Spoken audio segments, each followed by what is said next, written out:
Lu ingat ini kalau lu tak duduk, ini kelakar tak jadi tau. Mesti mau duduk Sekarang lu duduk. Sekarang lu start tengok betul-betul lu duduk. Duduk. Okey, sebelum tu saya link. Lingkup.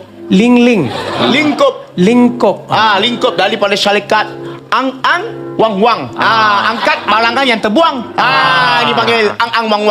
Ang wang am boy abang boy.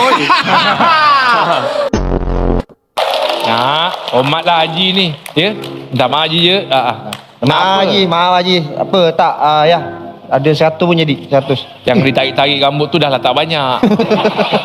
Yang tarik-tarik rambut. Habis macam mana? Saya hutang along apa semua ni? Kau hutang along? Saya hutang along. Saya percaya nunggu kosong. Kau main Rolex?